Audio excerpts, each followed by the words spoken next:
رزق کی تنگی میں خاص طور پر استغفار بہت فائدہ دیتی، یعنی انسان کے گناہ انسان کے رزق کے راستے میں رکاوٹ بن جاتے ہیں۔ اور آخر میں یہ بات یاد رہے کہ انسان کے رزق میں اکثر اس کے اپنے گناہ رکاوٹ بن جاتے ہیں، اس لیے جب انسان ان گناہوں سے توبہ کرتا ہے، استغفار کرتا ہے، تو اللہ تعالیٰ رزق کے دروازے کھول دیتے ہیں، جیسے اللہ تعالیٰ کا وعدہ ہے۔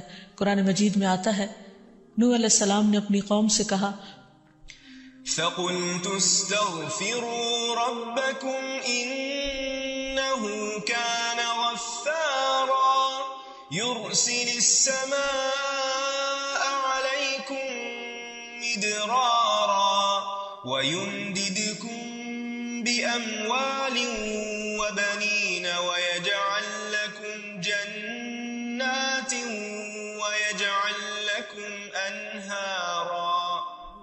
اور کہا کہ اپنے رب سے معافی مانگ لو، بلا شبہ وہ بڑا معاف کرنے والا ہے، وہ تم پر آسمان سے خوب بارشیں برسائے گا اور تمہاری مال اور اولاد سے مدد کرے گا، تمہارے لیے باغ پیدا کرے گا اور نہریں جاری کرے گا۔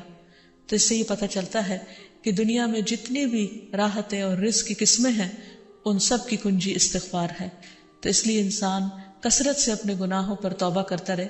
حضرت حسن بصری کی مجلس میں ایک شخص آیا اور کہنے لگا کہ اس کے ہاں اولاد نہیں، تو انہوں نے اس کو استغفار کا حکم دیا۔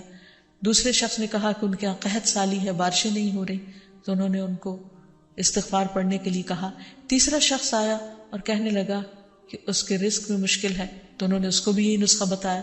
تو ان کی مجلس میں سے ایک شخص نے کہا کہ آپ نے ہر مشکل میں مبتلا شخص کو ایک ہی بات بتائی، ایک ہی وظیفہ بتایا، اور وہ بخشش کی دعائیں کرنے کا۔ تو کہا کہ کیا تم نے سورۃ نوح کی آیت نہیں پڑھی؟ حقیقت یہ کہ اللہ کا کلام سچا ہے اور ہمیں اس پر ایمان لا کر پورے یقین کے ساتھ، وثوق کے ساتھ دعا مانگنی چاہیے کہ ہم انشاءاللہ استغفار کریں گے تو آسمان سے اور زمین سے رزق اگلنے لگے گا۔